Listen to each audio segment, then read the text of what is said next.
கிறிஸ்துவுக்குள் பிரியமானவர்களே, ஆண்டவராகிய இயேசு கிறிஸ்துவின் நல்ல நாமத்தில் உங்கள் யாவரையும் நான் வாழ்த்துகிறேன். இதை பார்த்து கொண்டிருக்கிற ஒவ்வொருவருக்கும் ஆண்டவராகிய இயேசு கிறிஸ்துவின் நல்ல வாழ்த்துக்களை நான் தெரிவித்துக் கொள்கிறேன்.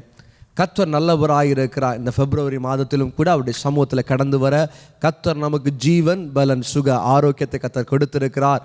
நாம் இணைந்து பாடி ஆராதித்து தேவனுடைய வசனத்தை கேட்போம்.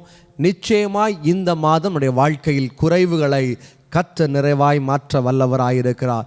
இதுவரை நடத்தி குறைவின்றி காத்து மகிழ்வை தந்திரே நன்றி ஐயா. இந்த பாடலை சேர்ந்து பாடி நம் ஆண்டவர் நாமத்தை மகிமைப்படுத்துவோம்.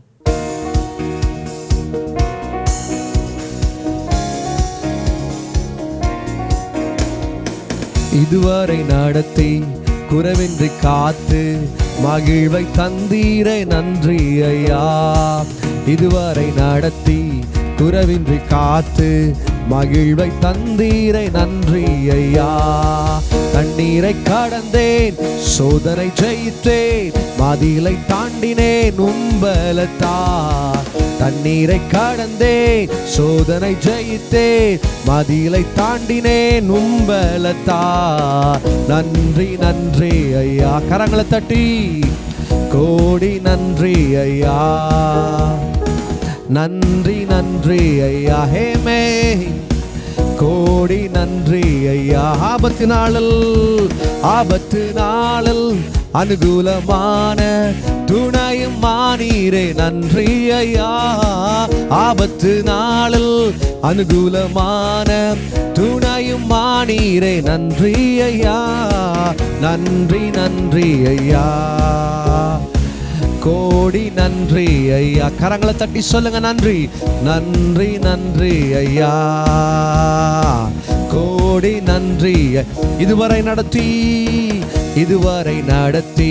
குறைவின்றி காத்து மகிழ்வை தந்தீரே.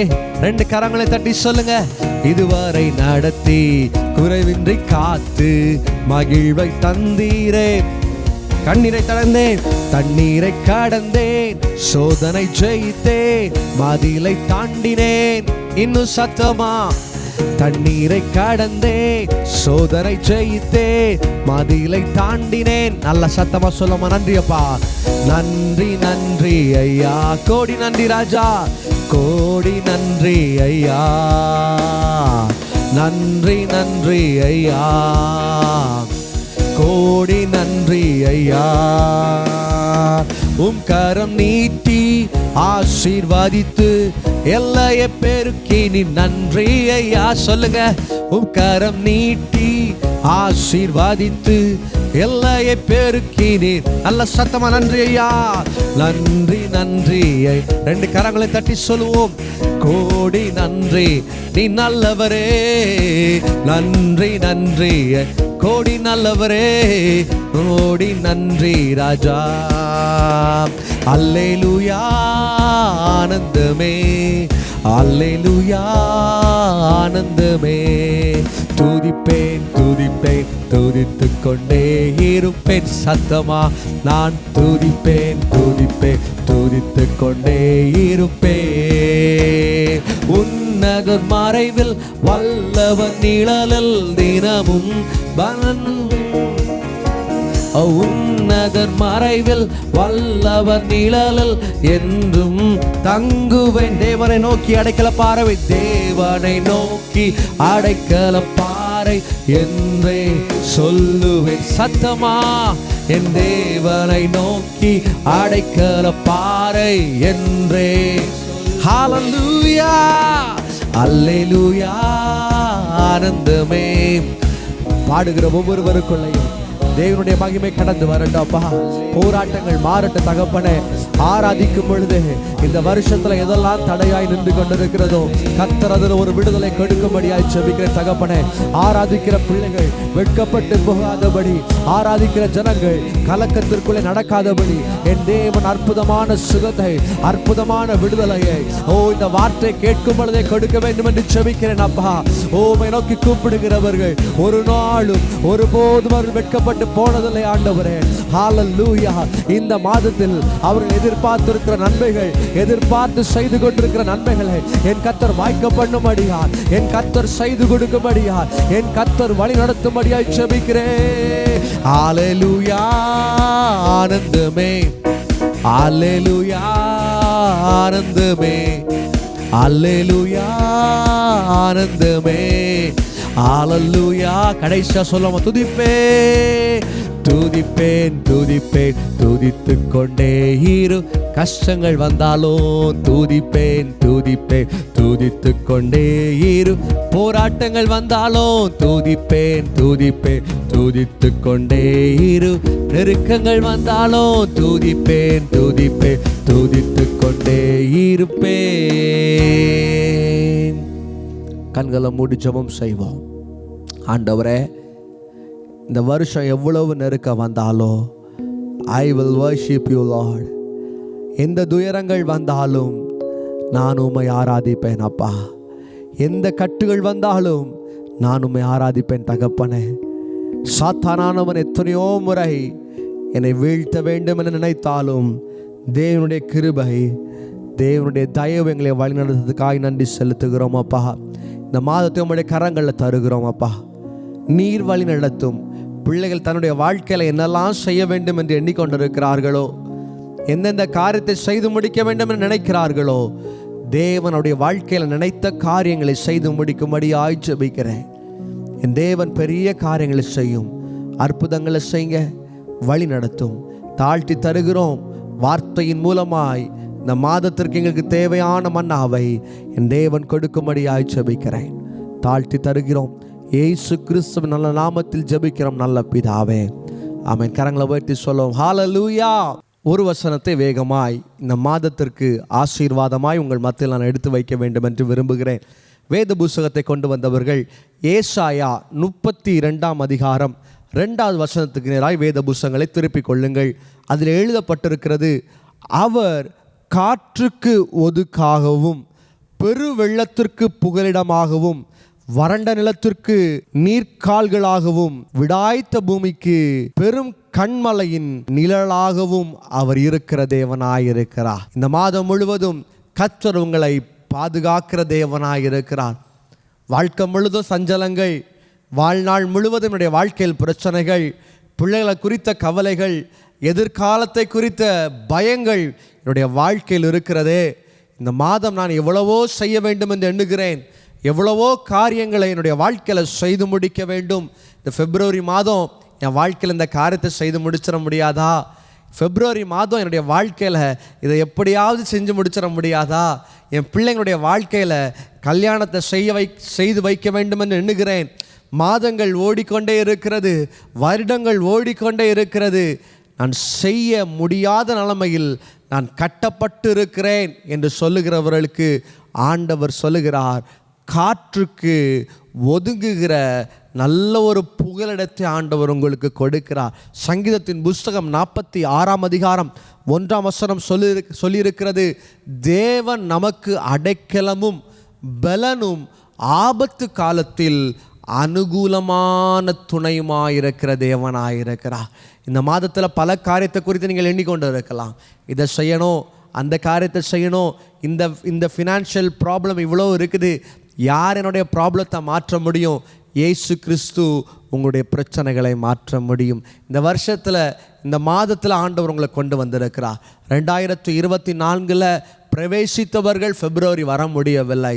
ஆனால் தேவன் கிருபையாய் உங்களையும் என்னையும் கர்த்தர் நினைவு கூர்ந்திருக்கிறார். அவர் நினைவு கூர்ந்தபடியினால் நமக்கு ஜீவனை கொடுத்திருக்கிறார். கிருபையினால் நம்மை தாங்கி கொண்டிருக்கிறார். தேவன் மிக அழகாய் சொல்லுகிறார், காற்றுக்கு ஒதுக்காகவும் பெரு வெள்ளத்திற்கு புகலிடமாகவும் அவர் இருக்கிறார். பல நேரத்தில் நினைக்கிறோம்ல, என் வாழ்க்கையில் வெள்ளம் போல பிரச்சனை வந்துடுது, தாக்கு பிடிக்க முடியலை, என்னால் கண்ட்ரோல் பண்ண முடியலை, பயங்கரமான வெள்ளங்கள் என் மேலே புரண்டு ஓடுகிறது, என்ன செய்யட்டும் தெரியவில்லை, என்ன செய்வது புரியவில்லை, நான் நிராகரிக்கப்பட்ட சூழ்நிலை, ஒடுக்கப்பட்ட சூழ்நிலை, உடைக்கப்பட்ட சூழ்நிலை வாழ்க்கையில் காணப்படுகிறதே. இது மாறுமா? இந்த சூழ்நிலை மாறுமா? இந்த வியாகுலத்தோடு இந்த வார்த்தையை கேட்டுக்கொண்டு இருக்கலாம். பிரியமான தேவ ஜனமே, ஆண்டவரை ஆராதிக்கும் பொழுது அவர் உங்களுக்கு புகலிடமாக இருக்கிறார். வேற உலகத்தில் யாருக்கிட்டே நம்ம போய் நம்முடைய காரியங்களை ஷேர் பண்ண முடியாது. பாருங்கள், நிறைய நேரத்தில் நம்முடைய பிரச்சனைகளை மனுஷங்கிட்ட சொல்லும் பொழுது இன்னும் நம்மளை குத்துறதுக்கு தான் அவங்க பார்ப்பார்களே தவிர ஆறுதலாக இருக்க மாட்டார்கள். ஆனால் தேவன் எப்படிப்பட்டவர் தெரியுமா? உங்கள் பாரத்தை சொல்லும் பொழுது, பிரச்சனைகளை சொல்லும் பொழுது அவர் நிச்சயமாய் விடுதலை கொடுக்கிற தேவனாய் இருக்கிறார். ஆறுதலின் தெய்வமாய் அவர் இருக்கிறார். அடுத்ததாக அவர் பார்க்கும் பொழுது வறண்ட நிலத்திற்கு கால்களாகவும் அவர் இருக்கிறார். வறண்டு போச்சே என் வாழ்க்கையில், ஜான்வரி தொடக்கத்துலேருந்து என்னுடைய வாழ்க்கை பிஸ்னஸில் நான் வறட்சியை தான் பார்க்கிறேன், குடும்பத்தில் வறட்சியை பார்க்கிறேன், பிள்ளைகளுடைய வாழ்க்கையில் வறட்சியை பார்க்கிறேன், ஒரு முன்னேற்றம் வரவில்லையே, உடைக்கப்பட்ட அனுபவம் தான் இருக்கிறதே. கவலையோடு அந்த வார்த்தையை கேட்டுக்கொண்டு இருப்பீங்கன்னா ஆண்டவர் சொல்கிறாரு, உங்கள் வாழ்க்கையில் வறண்டு போன காரியங்களை அவர் செழிப்பாய் மாற்ற போகிறார். கடைசியாக பார்க்கும் பொழுது விடாய்த்தம் பூமிக்கு பெரும் கண்மலையின் நிழலாகவும் இருக்கிறார். ஒரு பெரிய ஒரு ரோட்டில் நம்ம ட்ராவல் பண்ணிகிட்ருக்கோன்னு வச்சுக்கோங்களேன், ஒரு பைக்கில் போயிட்டுருக்கோம், பயங்கரமான வெயில் அடிக்குது. நம்மெல்லாம் என்ன நினைப்போம், எங்கேயாவது ஒரு கொஞ்ச நேரம், ஒரு 5 நிமிஷம், ஒரு 10 நிமிஷம் ஏதாவது ஒரு மரத்தின் நிழல் கிடச்சிதுன்னா கொஞ்சம் சந்தோஷமாக உட்காந்துட்டு இளைப்பாரிட்டு போகலாமே அப்படின்னு நினைப்போம்ல.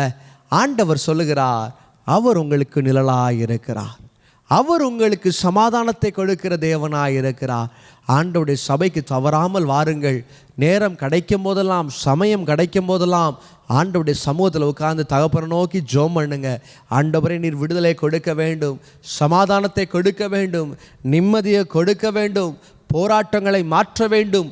ஆண்டவரிடம் கேட்டு பாருங்கள், நிச்சயமாய் அவர் உங்களை கைவிடுகிற தேவன் அல்ல. எப்பேற்பட்ட போராட்டமாக இருந்தாலும், சூழ்நிலையாக இருந்தாலும் அவர் தப்புவிக்க வல்லவராயிருக்கிறார். தேவன் இந்த மாதத்திற்கு இதை கேட்டுக்கொண்டிருக்கிற ஒவ்வொருவர்களுக்கும் ஆண்டவர் கொடுக்கிற மிக அழகான ஒரு வார்த்தை, அவர் காற்றுக்கு ஒதுக்காகவும், பெரு வெள்ளத்திற்கு புகலிடமாகவும், வறண்ட நிலத்திற்கு நீர்க்கால்களாகவும், விடாய்த்த பூமிக்கு பெரும் கண்மலையின் நிழலுமாயிருக்கிறார். அந்த நிழலுமாயிருக்கிற தேவன் உங்கள் வாழ்க்கையில் அற்புதம் செய்ய வேண்டுமானால் ஜெபம், வேத வாசிப்பு, அவரோடு கூட இருக்கிற நெருங்குற அனுபவம் உங்கள் வாழ்க்கையை ஆசீர்வதிக்கும், அடுத்த லெவலுக்கு உங்களை கொண்டு போகும். இந்த பிப்ரவரி மாதம் உங்கள் வாழ்க்கையில் நினைத்த காரியங்களை தேவன் செய்து முடிப்பார். அவருடைய சமூகத்தில் ஊற்றி பாருங்கள், கஷ்டத்தை ஆண்டவரிடத்தில் சொல்லி பாருங்கள், துயரங்களை ஆண்டவரிடத்தில் சொல்லி பாருங்கள். நிச்சயமாய் பார்த்து கொண்டிருக்கிற தேவன் உன் சிறையிருப்பை மாற்றுவார், கட்டுகளை மாற்றுவார், போராட்டங்களை மாற்றுவார். நிச்சயமாய் உங்கள் வாழ்க்கையில் விடுதலையை கொடுப்பார். நாம் எல்லாரும் கண்களை மூடி ஆண்டவருடைய சமூகத்தில் ஜெபம் பண்ணுவோம். ஆண்டவரே, கொடுத்த வார்த்தையின்படி எங்களுடைய வாழ்க்கையில் நீ நிழலாய் கடந்து வரும்படியாய் ஜெபிக்கிறேன். பாலைவனத்தில் இருக்கிற ஜனங்களுக்கு இந்த வார்த்தைகள் ஒரு சோலைவனமாய் மாறட்டும் அப்பா. அப்படி நெருக்கங்கள் மாறட்டும் தகப்பனே. இந்த பிப்ரவரி மாதத்தில் பிள்ளைகள் என்னெல்லாம் நினைத்து வைத்திருக்கிறார்களோ, எந்தெந்த காரியத்தை செய்ய வேண்டும் என நினைத்திருக்கிறார்களோ, கர்த்தர் அதை செய்து முடிக்கும்படியாய் ஜெபிக்கிறேன் தகப்பனே. ஒவ்வொருவரையும் கர்த்தர் பேர் பேராய் கர்த்தர் ஆசீர்வதியும், ஒவ்வொருவரையும் கர்த்தர் பேர் பேராய் கர்த்தர் ஆசீர்வதியும் அப்பா. இதை கேட்டுக்கொண்டிருக்கிற ஜனங்கள் யாராயிருந்தாலும், எந்த துக்கத்தில் இருந்தாலும், எந்த மன கஷ்டத்தில் இருந்தாலும், கர்த்தர் அவர்களுக்கு பரிபூர்ணமான விடுதலை கொடுக்கும்படியாய் ஜெபிக்கிறேன். ஆண்டவரே, வியாதியோடு இந்த வார்த்தையை கேட்டுக்கொண்டிருக்கலாம், என்னுடைய வாழ்க்கையில் ஒரு விடுதலை கிடைக்குமா என்று கண்ணீரோடு இந்த வார்த்தையை கேட்டுக்கொண்டிருக்கலாம். ஆண்டவரே, அவருடைய வாழ்க்கையில் இருக்கிற, சரீரத்தில் இருக்கிற எல்லா போராட்டங்களையும் என் தேவன் உடைக்கும்படியாய் ஜெபிக்கிறேன் அப்பா. குடும்பத்தில் வருகிற பிரச்சனைகள் இனி இந்த வருடம், இந்த மாதம், இந்த நாட்களில் எந்த குடும்பத்தில் எந்த பிரச்சனைகளும் வரக்கூடாது அப்பா. பிரச்சனைகள் இல்லாத ஒரு வாழ்க்கையை வாழ என் தேவன் கிருபை செய்யும்படியாய் ஜெபிக்கிறேன். பிள்ளைகள் ஒவ்வொருவரையும் கர்த்தர் ஆசீர்வதிங்கப்பா. இந்த வார்த்தையை கேட்கிற ஒவ்வொருவருக்குள்ளேயும் தேவனுடைய மகிமை கடந்து வரட்டும். இந்த வாக்குத்தத்தமானது அவருடைய வாழ்க்கையில் இந்த மாதம் முழுவதும் அவருடைய வாழ்க்கைக்கு ஒரு ஆரோக்கியத்தை கொடுக்க, வாழ்க்கையில் சோர்ந்து போன இடங்களில் ஒரு சமாதானத்தை கொடுக்க, வார்த்தையின் மூலமாய் போஷையும் வழி நடத்தும். கர்த்தர் காத்துக்கொள்ளும் உடைய கரங்களில் தாழ்த்தி தருகிறேன். இயேசு கிறிஸ்துவின் நல்ல நாமத்தில் ஜெபிக்கிறோம் நல்ல பிதாவே. நாம் அனைவரும் சேர்ந்து சொல்லுவோம், என் ஆத்துமாவே கர்த்தரை ஸ்தோத்திரி, என் முழு உள்ளமே அவர் பரிசுத்த நாமத்தை ஸ்தோத்திரி. என் ஆத்துமாவே கர்த்தரை ஸ்தோத்திரி, கர்த்தர் செய்த சகல உபகாரங்களை மறவாதே. ஆமேன். கர்த்தர் உங்களை ஆசீர்வதிப்பாராக. இந்த மாதம் முழுவதும் தேவனுடைய கரம் உங்களோடு கூட இருந்து உங்களுக்கு நிழலாகவும், பாலைவனத்தில் இருக்கிற உங்களுடைய வாழ்க்கைக்கு அவர் நல்ல சமாதானத்தை கொடுக்கிற சோலைவனமாய் மாற்றுகிற தேவனாய் இயேசு கிறிஸ்து இருக்கிறார். அவரை நம்புங்கள், விசுவாசிங்கள். கர்த்தர் உங்களை ஆசீர்வதிப்பாராக. ஆமென்.